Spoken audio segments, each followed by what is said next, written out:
Hello everyone, I'm the Crimson DM, and welcome back to Crimson Vlog Thingy.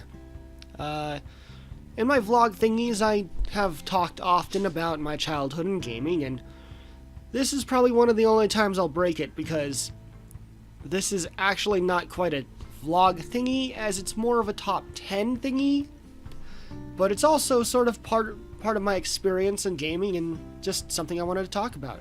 So I'm going completely off the books and off script because there is no script. I lit it on fire and threw it out the window and caught my neighbor's house on fire, and that turned out to be problems. I blamed it on the crack dealer down the street because no one likes him. He sells drugs.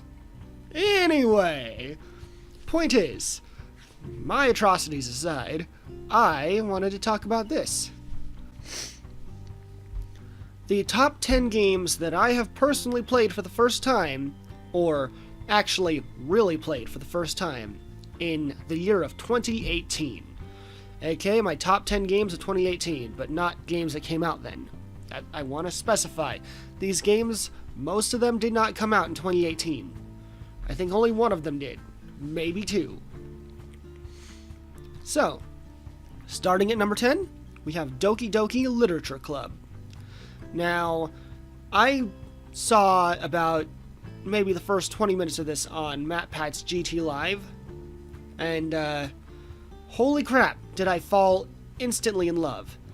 Now, I hate MatPat's playthrough of it, but only because those guys are either so leftist that they don't know what anime is, or they have never been exposed to actual anime, and, those guys are weird. Anything sexual that comes up, those guys get weird about it. Like someone chopped their genitals off and they got turned into mannequins, kind of weird. I know that's insulting, because I do love them. Just not any time they try, and not any time that the topic of sex is brought up, because they get weird about it, and I really don't like that. It's like talking to a bunch of autism people about sex. It is not a pleasant conversation, usually. Except for that one girl I had. My one girlfriend who was autistic, she was pretty cool about it. But that was it. That's been the extent of it. I'm getting into personal life details, aren't I? Okay, well, Doki Doki Literature Club. Fun game. I love it. It starts off as a sort of dating sim, uses a lot of anime tropes that if you're familiar with, you're like, that makes sense. That's what anime do. And a lot of really fun moments that they're really fun. But the game takes a massive shift from being a kind of cute little dating sim to being some of the best and most unique horror I've experienced in a long time. And by the end of it, you actually feel really sympathetic for the supposed villain who ends up saving the day. I mean, she is definitely not a good person, but, Monika's someone understandable. You can understand her. And then you get into all the, super deepest lore stuff, and it gets even more twisted. Can't wait to see what those guys come up with next. The reason it's at number 10? It's a short experience with no replay value. None. Unlike most dating sims where there's a lot of replay value, Doki Doki is not a game that you can really replay and get more experience from. You can't find the super secrets, you can't date all the different ladies. You go through the story. And once you're done with it, it's done, which is kind of sad. But for what it is, it's good. It's one of the most strange and interesting games I've played, so it's on there. Next is at number 9, we have Viscera Cleanup Detail. That game's old, I know, but I finally got a computer that almost runs it. So I spent so much more time on that game just playing it after I dropped out of school. I needed something that was a safe place where I could just work through my stuff and chill. Viscera Cleanup Detail gave me that.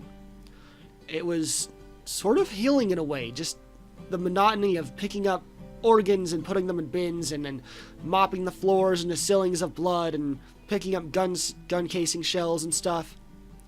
I probably watched more Krug Smash playing that game than I have anything else. So that's on here. The reason it's at number 9 is not a problem with the game, but a problem with my computer. My computer barely runs it. I mean, hardly runs it. So it has to be at number 9 because I haven't been able to fully experience the game for what it is. Which is sad. I mean, someday in the future it might jump into one of my top favorite games of all time, but I'm going to have to get a better computer. Number 8. Night in the Woods. I first watched this with Cryotic's playthrough of it when my girlfriend was living with me for, I don't know, a while. It was nice. We watched a lot of it together, and it was just one of the most enchanting little games I'd ever played. Or, well, that too. But I watched his playthrough, and he wasn't playing it fast enough, so I played it myself. And just the way they were able to tell a story, a very realistic story about just humans and people with a character that I could relate to very well, who has a hard time understanding the world and things are confusing and doesn't have a job and has a hard time keeping one and that kind of stuff. Like, I can relate to Mayday. And then it gets a little bit of Cthulhu-y, but the only problem I have with it, and this is the reason it's at number 8 and not higher, is the ending kind of completely throws all of this setup out the window, and it spends all this time setting up this very simple, down-to-earth story about people and their lives and their personal problems, just to throw it all out the window for a cult. And not that the cult stuff was bad, but if that was going to be the plot twist ending, they needed to have more foreshadowing. That's it. They needed to have more foreshadowing, and it would have worked better. But other than that, it's a great game and deserves being on my top 10 list for the first 2 acts. Number 7, Pokemon Sweet Version. Yes, ROM hacks count. But Pokemon Sweet Version, still haven't beaten it. I'm really close, I think. But Pokemon Sweet Version took me out of the blue. It's a Pokemon ROM hack where all of the Pokemon and the entire world has been candified. So all the Pokemon are baked goods, candies, stuff like that. And they all have... They're all Fakemon, but they're all parodies of the original Pokemon. Like, it's really fun. They even completely redid the type chart so that it's all based on different flavors, like strawberry, blueberry, grape, lime, lemon. Those are all flavors and types. It's the first time that I felt like I had played Pokemon for the first time, since I played it for the first time. If you want to recapture that old magic of what it was like to play Pokemon the first time you picked it up, Pokemon Sweet Version is the way to go. It's also just a delightful little ROM hack. It has one problem though. There are so many trainer battles that I stopped wanting to do them. I actually started avoiding them for a little while. And you don't need that many trainer battles. Just too many, okay? They're not all the trainers say useful or interesting or new stuff. If they did, if every trainer dropped a funny joke or had a bit of lore, I would willingly go out of my way to fight all of them so I can learn more about this creative, amazing world. But it's still at number 7 because I love it. Number 6, Deltarune. Now, I feel a little bad that Deltarune is so high up. I mean, Deltarune, the official sequel, to Undertale, which is one of my favorite games of all time.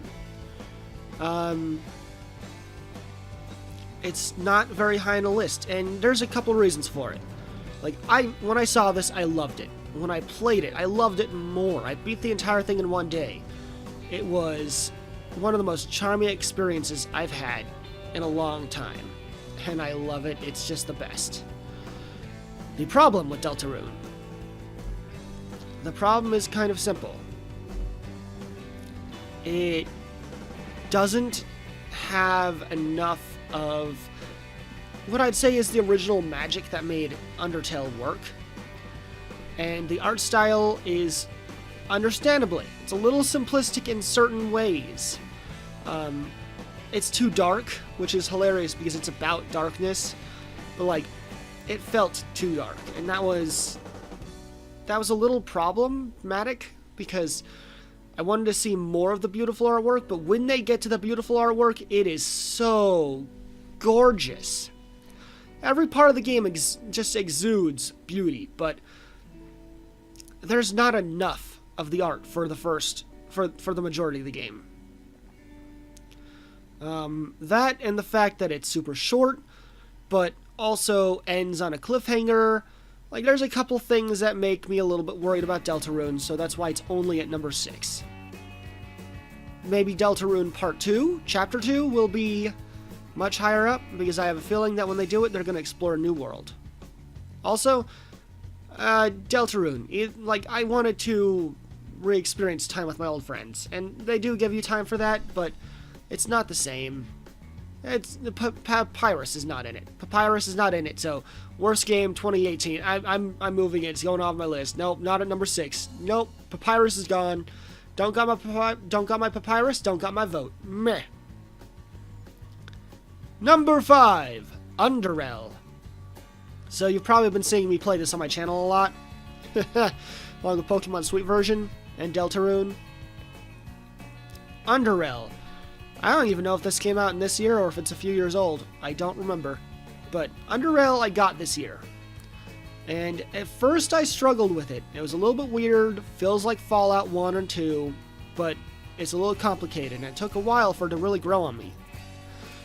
I love it now. It is super challenging. The world is unique. It's like they took the book, Metro 2033, not the games, but the book, and put it into a video game, which the video games didn't do.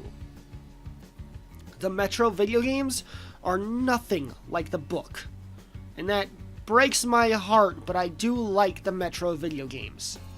They're a different universe. But Underrail, on the other hand, it took the book Metro 2033 and turned that into a video game. Now, I doubt I'll ever be able to go on the surface, which breaks my heart because I really want to see what the surface is like. But I love it. Underrail is one of my favorite games of all time at this point, and I keep falling in love with it the more I play. It's super challenging and makes me mad. There's a few problems with the UI, which is maddening. Like, simple stuff, like the reload could be a lot easier. But other than those things, it deserves its place in the middle here. Number 4, Rime. R-I-M-E. A little game by, I think, Tequila Works or Tequila Studios. Man, this game is beautiful. It tells its story solely through gameplay. And when you go through it, you can feel that it's a lot of work was put into the theming, into the environments, into the music, into the visuals, the gameplay itself. Every little bit of this game goes to create an experience and a story unlike I've seen yet. And when you beat it, when you actually beat it, it will shatter your heart into 1,000 tiny little pieces that you don't know if you'll ever recover from it. That is why Rime is number 4. It has touched me in a way that most things have never been able to get to. My heart. Oh, my aching, bleeding heart. Number 3, Wasteland 2. Do I really have to justify Wasteland 2? I mean, it is seriously like, it is Fallout 1 and 2, the sequel. It is the real sequel to Fallout 3, but it's also the actual sequel to Wasteland 1, which is what Fallout 1 was a sequel too, so isn't that hilarious? Wasteland 1's original sequel was Fallout 1, and then Wasteland 2's original sequel is Fallout 2's original sequel is Wasteland 2. Oh, I love that game so much. It captures everything that makes Wasteland 2 good and makes it better. But that's really all I can say about it. Is it deserves its spot, but it doesn't quite do the things that, the other games do. Also, it's at number 3 because, again, my computer does not want to run the game. I had to struggle to make it work well enough that I could play it, but I play it. I love it. Number 2, Zombie Night Terror. Now, I saw Markiplier play the first 2 or 3 parts of this, and I was so emotionally distraught when he did not do any more, because it was such a fascinating game. So I got my hands on a copy of Zombie Night Terror, and I played it, and I played it, and I played it. It is one of the funnest games I have played in years. The art style, amazing, and it tells a story through gameplay and cutscenes that is also pretty fun. But it's dark, but it's also hilarious, and I love it. Haven't beaten it yet. Have not beaten it yet because I encountered a glitch, and it reset my progress, and I am very mad at that. So, that's one of the reasons it's at number 2. Now for some honorable mentions. Outlast 1. I loved Outlast 1. It's horror at its finest, but it's also a little railroady, and once you realize that the real scary threats are kinda easy to get around, it stops being as scary, but the story and the universe they created was super engaging. Dishonored. Dishonored is a game I did not expect. I went into it thinking, it's a thing. And when I started playing it, the freedom I had to complete my levels was amazing. But the plot is absolute trash. The plot is a trash baby. But you know what? I don't care about the plot. The thing that drove me through Dishonored wasn't the plot, wasn't the fun gameplay. It was the lore. The setting and world they created with Dishonored was so fascinating that I had to keep playing. And just keep playing and find every lore bit I could because it was just so good. They do some of the best environmental storytelling I've seen in years. So, Dishonored. Too bad it is actually years old, so doesn't count as being a new game or anything. Darkest Dungeon. I'm surprised at how much time I spent playing this game, and how good I got at it. I like Darkest Dungeon. It's hardcore, it's unforgiving, but once you figure it out, you can play it, you can enjoy it, you can have lots of fun. The problem is, there's basically no story, and once you get past the, gameplay mechanics and start looking for something deeper, Darkest Dungeon starts to feel a little flat and shallow. That's why it's an honorable mention and not on the list. Number 1, Slime Rancher. Slime Rancher is probably the best game I've played in a very, very, very long time. Again, it was one of the games I was playing during that time period of Viscera Cleanup Detail where life was really hard for me for a while. I had fallen inside, my heart had crumbled, my mind is shattered, everything inside me had just curled up and died. So I played Slime Rancher. And I played it some more. And I played it some more. At this point, I've almost 100% completed Slime Rancher. And I did that mostly while watching documentaries on World War I and World War II and watching Steven Universe. Over and over and over and over again. Seriously, I've rewatched Steven Universe like 4 or 5 times. Oh man. And I did it while playing Slime Rancher. But Slime Rancher was a game that took me in and held my heart and gave me a place where I was safe and everything was friendly and cute and cuddly, but also a little bit dangerous and mysterious. And I played it, and I beat it, and when I got that final cutscene, the credits rolling with that song, I cried. I cried hard. I have not cried that hard in a long time, and I needed that cry. It made me feel good and human again. Thank you, Slime Rancher. Thank you for saving my mind. And so that is the top 10 games I've played in 2018. They're not games that came out this year, but they are games I played this year for the first time, or that I had never really tried out before. Example, Gavin, I had played a little bit of Viscera Cleanup Detail years ago, when it was just a demo, and couldn't run it, so doesn't really count. But like, yeah, I loved it. I loved all these games. I loved this last year for games, and I look forward to what I'll be trying out this year. And I hope you guys are there with me. And as always, thanks for watching. It means a lot. Adios.